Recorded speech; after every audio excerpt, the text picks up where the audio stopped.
Que a paz de Deus esteja com todos. Na história do cristianismo primitivo,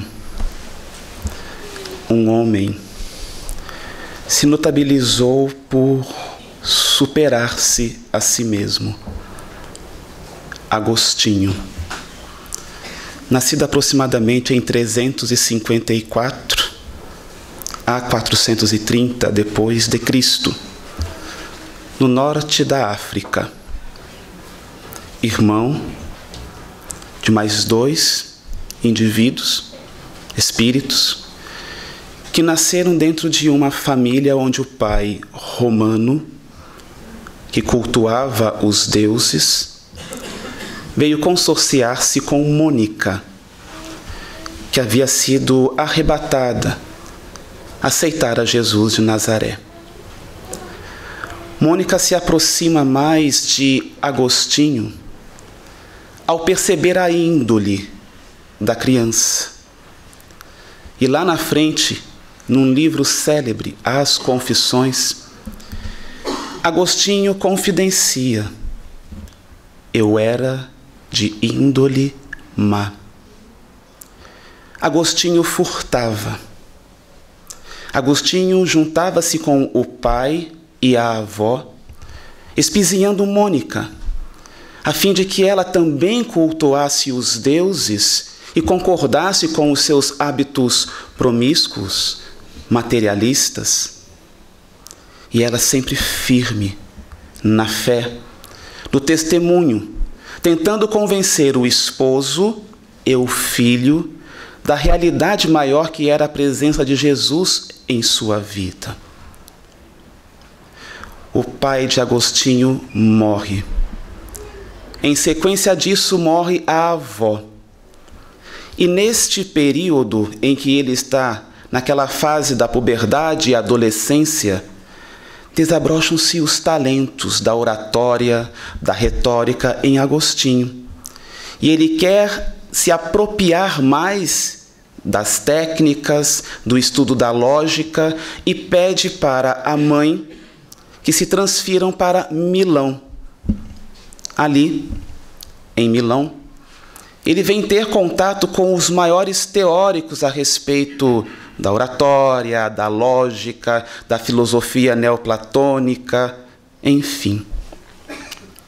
Diz, sem referência historiográfica precisa, e isto é narrado por Divaldo Pereira Franco, quando ele trabalha em uma das suas palestras memoráveis, O Poder da Fé, que certa vez Ambrósio, que era bispo, ao fazer um de seus sermões em que Agostinho está presenciando, ele versa a respeito das virtudes chamadas teologais, a temperança, a paciência, a bondade. E neste discurso de Ambrósio, Agostinho se rende à força, à energética de Jesus, que era traduzida através da leitura dos pergaminhos. Naquela época não existiam os textos canônicos como nós estudamos hoje. Pegavam-se os pergaminhos em peles de animais e o indivíduo que iria fazer o sermão do dia desenvolvia toda aquela retórica. Agostinho se rende ao magnetismo daquele que estava apresentando o Ambrósio. E ao sair de dentro da catedral, a mãe estava à sua espera, Mônica, e eles se abraçam. E ele fala para a mãe: venceste.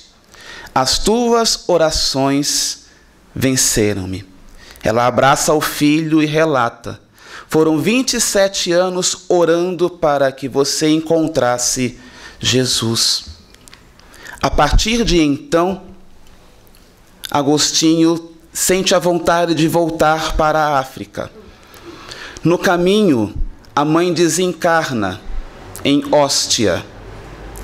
Agostinho vem se transformar no maior teórico do cristianismo primitivo. Escreve As Confissões, A Cidade de Deus, num tratado de psicologia interna e transpessoal que caracteriza o indivíduo que entra dentro de si mesmo buscando o entendimento das suas dificuldades e trazendo de forma luminosa o como devemos fazer para que não venhamos a reincidir no mal. É por isso que Agostinho está lá na estrutura kardeciana, trabalhando o conhece-te a ti mesmo. Mas de onde vem este conhece-te a ti mesmo? Está lá no pórtico do templo de Apolo, lá em Delfos, atribuído a Sócrates este aforismo, que Agostinho puxa e faz-nos refletir. Mas por que trazermos nesta noite toda esta informação, já que plasmamos aqui a imagem de Agostinho e o conhece-te a ti mesmo? Porque somente consegue perdoar aquele que se conhece e conhece o indivíduo que está errando.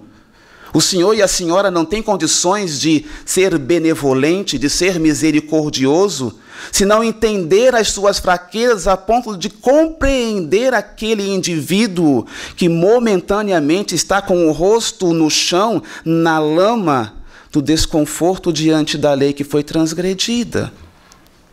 É somente desta forma, no momento em que nos espelhamos e que nos colocamos em comparação com toda a problemática humana, em que nos sentimos semelhantes, em conjunto com toda a família humana, que nós vamos compreender o que vem a ser o perdão.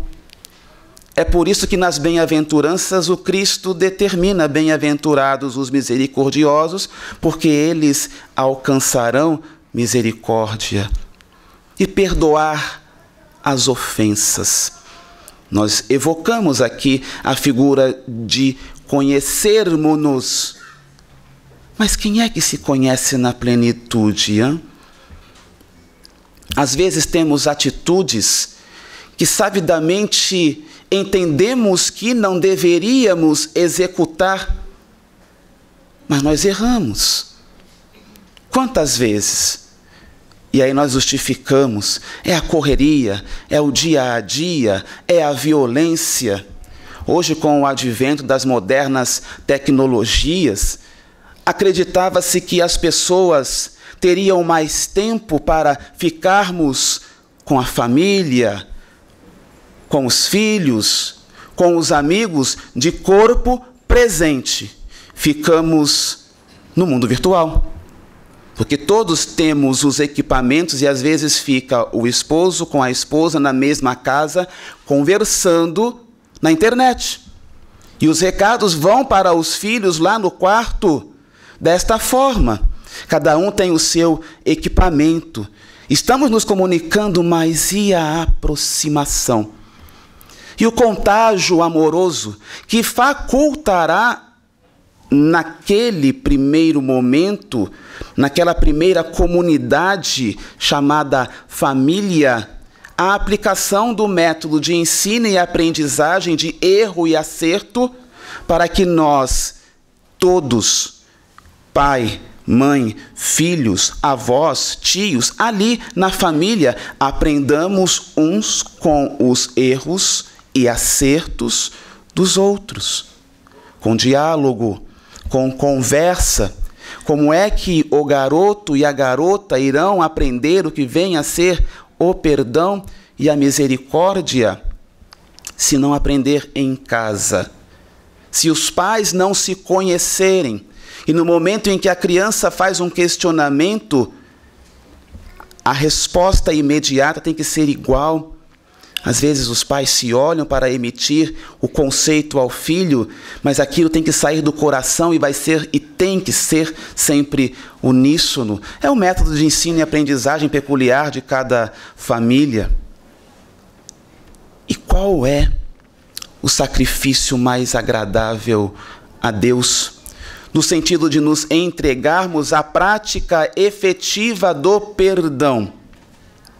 Existe uma passagem em Mateus que determina que se estivermos em caminhada e se estivermos juntos uns com os outros, se houver alguma contenda, alguma briga, alguma discussão com um companheiro, que nós primeiro devemos nos reconciliar com este irmão para que não sejamos presos, porque de lá nós não sairemos enquanto não termos pago o último ceitil. O que vem a ser isto? É de nós nos entregarmos à situação de nos reequilibrarmos mentalmente, sair da sintonia da dificuldade, da briga, da angústia, da contenda, enquanto estamos ali caminhando com o nosso companheiro. O sacrifício mais agradável a Deus é o da entrega na resolução dos problemas que estão ali na nossa encarnação. Porque é ali na encarnação que nós temos a obrigação de resolver, de podar as arestas. Não adianta ficar diante do altar, orando a Deus, com uma dificuldade a ser resolvida com a pessoa que está ao nosso lado. Determina também o Cristo no Evangelho de Mateus que primeiro deixemos a nossa oferenda ali no altar, a nossa oração, e façamos o reconciliar com o irmão. Depois, voltemos a orar, porque é hipocrisia querer orar a Deus, pedir força espiritual, força interior para transpor os obstáculos, se temos dificuldades a serem resolvidas com as pessoas que estão ao nosso lado, e principalmente dentro da família. Nós ajudamos muito a humanidade distante, não? Terremoto lá do outro lado do mundo, nos mobilizamos, não é assim? As ONGs estão aí, trabalhamos no centro espírita. Trabalhar no centro espírita é muito bom. Todo mundo amoroso, sorrisos, ninguém tem problemas. Somos todos bacanas, não é assim? Vá viver com um trabalhador, ele é humano também. Temos dificuldades, não é verdade? Quem aqui é trabalhador e só por conta de ser trabalhador tem auréola, está com asinha e harpa de anjo? Uma apologia à santidade, não é isso? Nós estamos todos juntos na romaria de retorno à casa do Pai, aprendendo, nos aprimorando, crescendo conjuntamente. Não adianta professar a sua fé, adianta aplicar esta fé em segredo, ali onde ninguém está olhando. Na hora em que alguém vem e lhe pede uma informação, na rua, na fila, no dia a dia, na hora em que entramos dentro de um elevador e por educação, bom dia, boa tarde, boa noite. Às vezes um animal que está passando também no caminho vai maltratar o animal porque tem pessoas que por maldade vão e maltratam os animais indefesos. Onde é que está o nosso juízo de razão, o nosso racional? No momento em que nós não conseguimos trabalhar esta situação de coisas. E aí vem o Cristo trazer outras informações, no sentido de entender a dificuldade alheia. Existe a passagem da mulher adúltera. Rezava a lei que a mulher pega em flagrante adultério teria a morte por apedrejamento, é o que determinava a lei mosaica. E os saduceus e fariseus, ao abordar a mulher em flagrante adultério, trazem-na à praça e inicia-se todo um diálogo em que Jesus está presente escrevendo no chão, e eles vêm inquirir o Cristo Jesus de Nazaré a respeito da lei mosaica. E já estão com as pedras na mão e a mulher prestes a ser morta. Jesus levanta-se e faz a sentença basilar: aquele que não tiver pecado, atire a primeira pedra.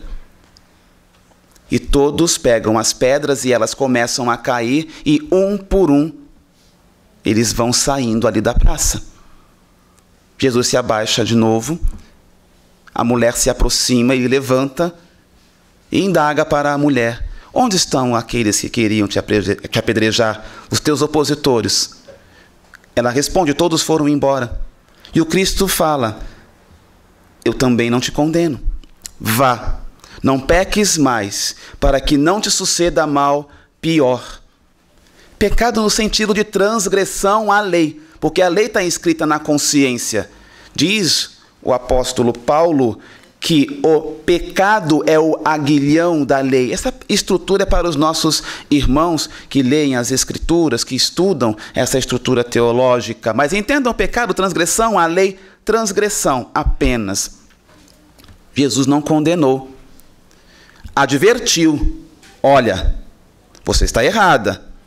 Tanto é que ele determina: vá, não peques mais, porque senão vai complicar para você de novo.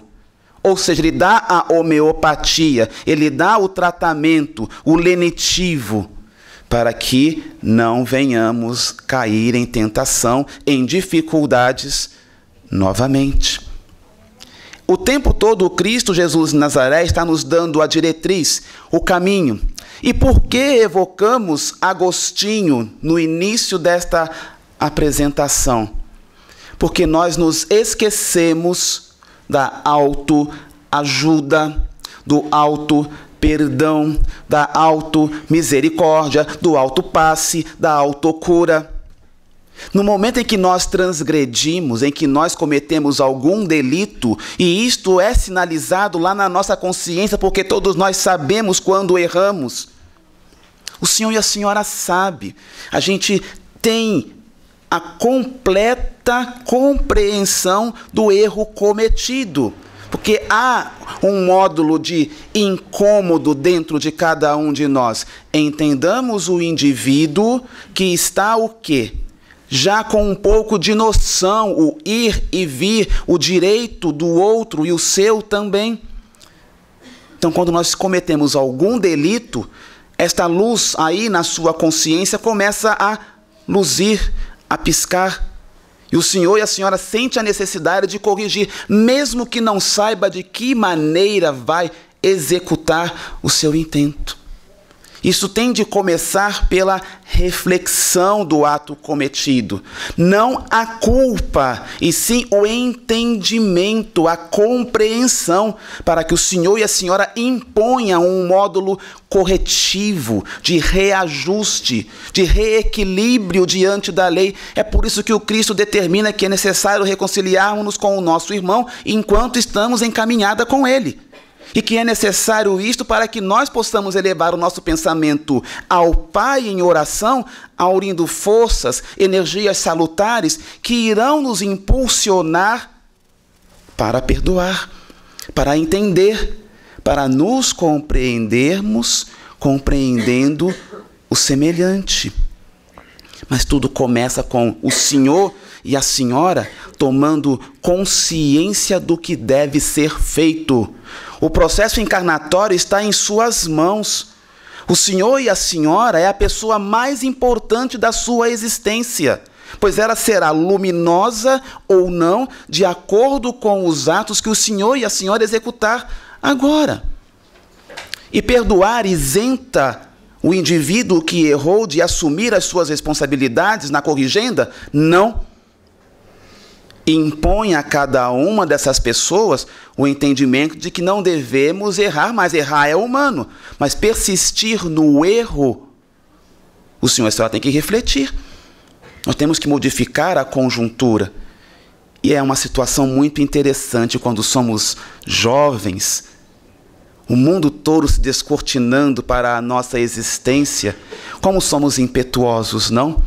E aí o tempo vai passando, maturidade se impõe, e lá na frente as pessoas, cada um de nós, olhamos para trás e percebemos.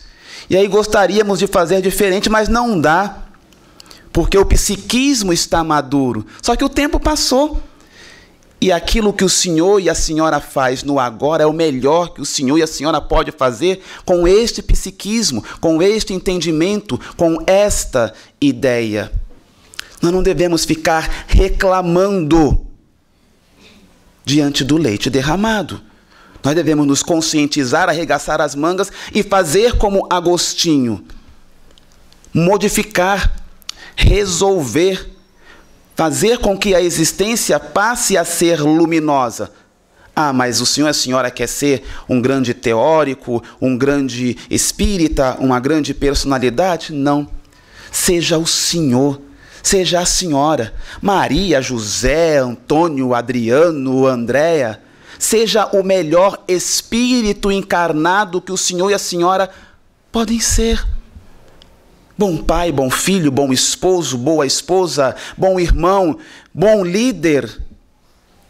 Fala-se tanto nas lideranças dentro das empresas, não? E qual é o modelo que os gurus da qualidade buscam para trabalhar? Vide a literatura que está aí. Jesus vende tudo. Estão aí os livros falando a respeito das lideranças, o que? Amorosas. Jesus foi um líder amoroso, que ensinou, deu a vara para que os discípulos pudessem pescar. E hoje nós estamos aqui, num salão, ouvindo falar do seu nome, cada um pegando e indo buscar o que? O seu peixe. É o senhor e a senhora que está diante desse momento da sua pescaria na existência. Somos nós, meus irmãos, minhas irmãs. Então busquemos isto.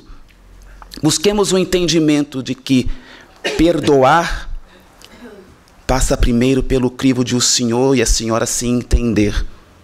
Perdoar e ser misericordioso passa pelo entendimento de estarmos na sociedade, lá em nossos lares, entendendo-nos, sustentando-nos, ouvindo-nos, dialogando, para que a direita, a esquerda, a frente, cada um de nós, vizinhos na mesma rua, tenhamos compreensão um com o outro, para que as crianças tenham um meio salutar de desenvolvimento psíquico e social no trabalho, para que façamos do nosso ofício aquilo que amamos realmente, respeitando as dificuldades e limitações umas das outras pessoas. Quem é que sabe tudo? Aprendemos tanto com os mais jovens. Não é porque temos um pouco mais de experiência que tudo aquilo tem que ser imposto como sendo o padrão de verdade. E qual é a mensagem maior do Evangelho do Cristo Jesus de Nazaré, quando entendermos tudo isto? É de que sejamos luz, é de que sejamos o sal da terra. É por isso que ele determina: vós sois o sal da terra e a luz do mundo. E não se coloca a lâmpada embaixo da mesa, e sim no alto do velador, para que ilumine todos os que estão em casa. E o que faz o sal? Dá o sabor, o tempero por excelência. Busque isto em sua vida. Busque isso em cada momento da sua existência. Ser luz, ser o sabor, dar oportunidade aos outros, perdoando-se e perdoando as pessoas que também estão ao seu lado. A maior característica do espírito que já está consciente, que já consegue responder aquelas sentenças: de onde vim, o que estou fazendo aqui e para onde vou, é a capacidade que ele tem de amar. E é por isso que evocamos o tempo todo este entendimento. O senhor e a senhora ama. É para refletir. Até o momento em que nós tenhamos as nossas vontades satisfeitas, nós estamos amando. No momento em que as nossas vontades deixam de ser satisfeitas, nós começamos a nos inquietar com o outro. Então não é amor. Porque as pessoas não vêm ao mundo para atender às nossas expectativas. Nós estamos no mundo para atender às expectativas de evolução do espírito imortal que o senhor e que a senhora é, e para cumprir um determinismo divino, que é de sermos felizes. É o único determinismo divino: nascimento e desencarnação. Nasceu, vai desencarnar. O restante, meu irmão e minha irmã, pode ser modificado. Então, arregace as mangas, entenda perdão como sendo essa capacidade de entender a fraqueza alheia, ajudando-o se tivermos condições, advertindo-o em silêncio, numa situação de intimidade, quando for necessário, mas com completa autoridade moral para que o seu exemplo seja uma pregação no silêncio, e através desse amor que permeabiliza tudo, nós possamos progredir uns ao lado dos outros. Que Jesus nos abençoe, ampare e inspire. A participação dos senhores e das senhoras formulando suas perguntas dentro do tema que foi exposto. É só levantar o braço, o microfone chega.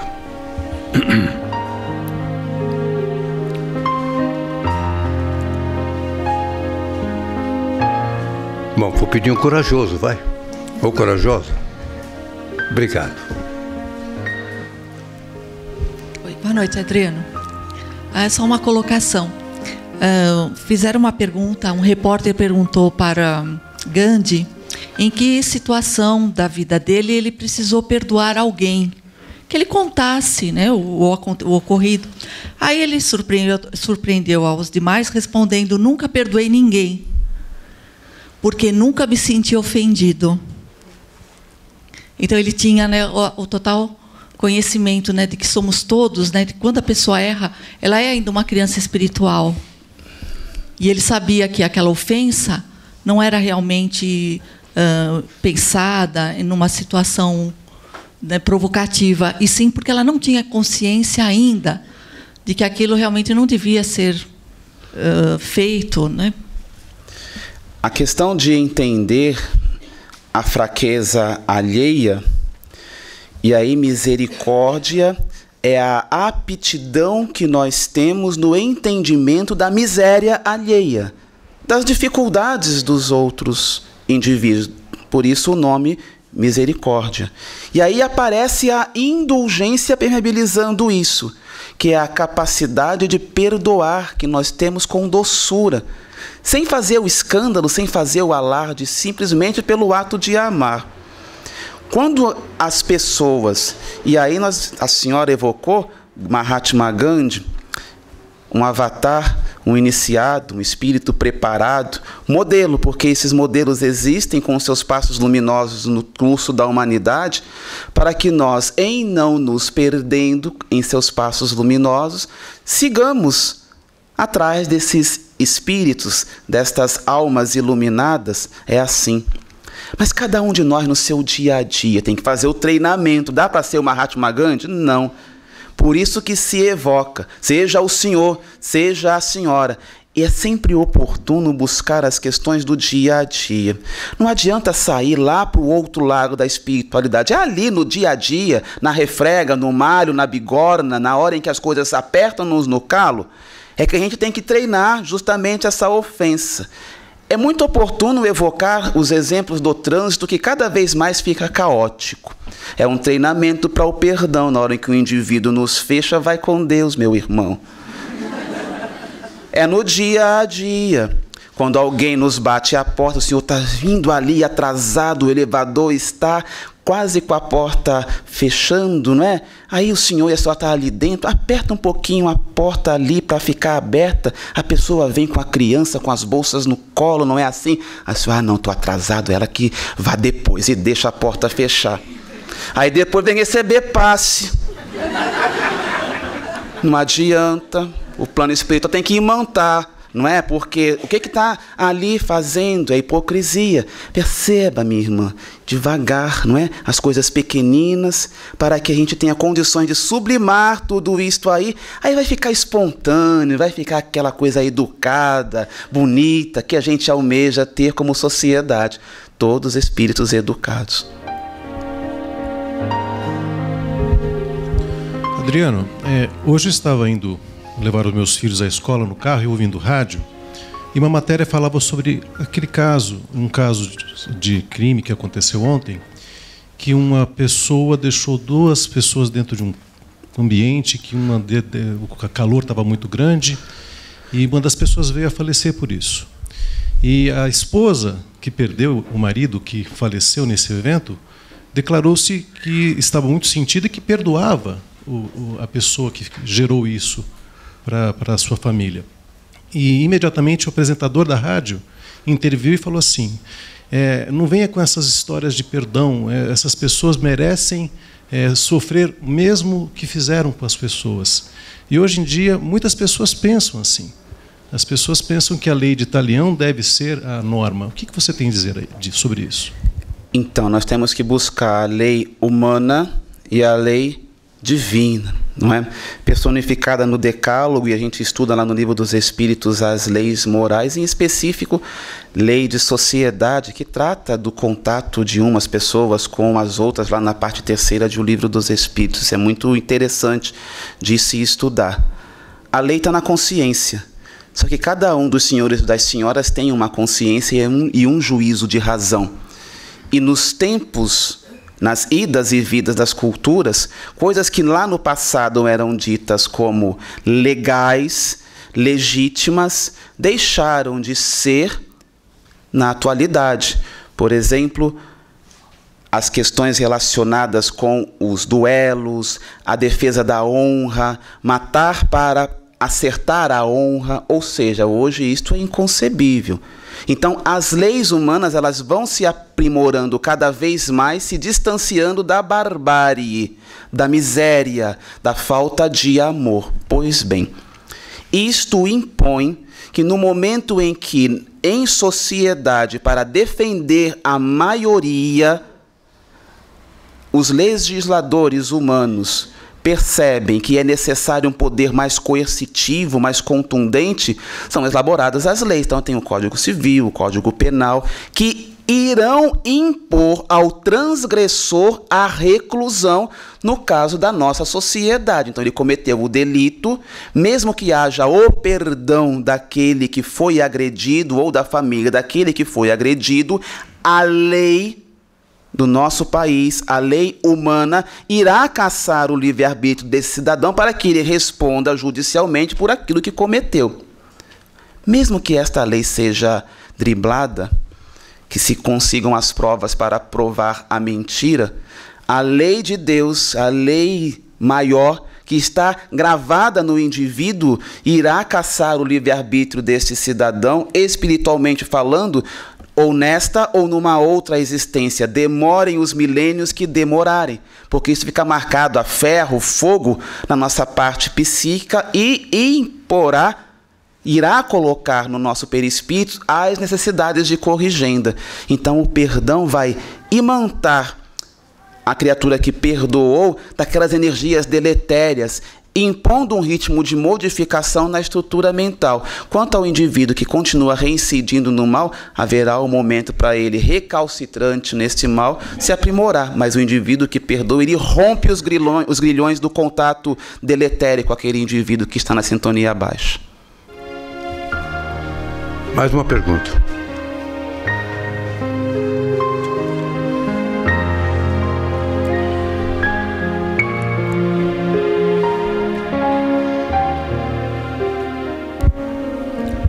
Boa noite. Boa noite, minha irmã. Parabéns pela sua palestra, foi muito gratificante. Às vezes temos facilidade de perdoarmos o outro, e quando temos dificuldade de perdoarmos a nós mesmos, o que fazemos? Então, o Cristo sentencia quando os discípulos perguntam para ele quantas vezes deveriam perdoar. Se 7 vezes, aí o Cristo vem e faz uma matemática, muito complicada, até 70 vezes 7. Se a gente tem que perdoar o outro, e aí não é um número cabalístico, nada disso, mas a quantidade de vezes, porque o indivíduo errou, a gente vai lá e acolhe, mas vai chegar uma hora em que a gente tem que chegar e, como os adolescentes falam, dar uma dura no cidadão para o cidadão dar uma acordada. Não é assim que nós fazemos com os nossos filhos, com as nossas crianças, sem agressividade, mas com a energia amorosa necessária para que aprendamos. Já que estamos num psiquismo infantil de tentativa e erro, porque o nosso psiquismo é infantil quando a gente é reincidente no erro. Não é assim? E aí nós precisamos o que? Aprender com os erros, se olhar no espelho e exercer aquilo que o Agostinho determina, o conhece-te a ti mesmo. A gente passa por cima disso e não entendemos. Então a gente tem que fazer um treinamento diário. Estou hoje melhor do que eu fui ontem? Isso já é o quê? O processo de arrependimento íntimo. E aí, na hora em que a senhora e o senhor têm que aplicar o auto-perdão, o auto-amor, já há uma análise. E isso fica mais fácil. Não é hipócrita. Então é no aprendizado do dia a dia que a gente tem que fazer. Não é fácil, minha irmã. Se fosse fácil seguir Jesus, não estaríamos aqui. Suas considerações finais, meu querido. O Cristo Jesus de Nazaré é o nosso modelo e guia.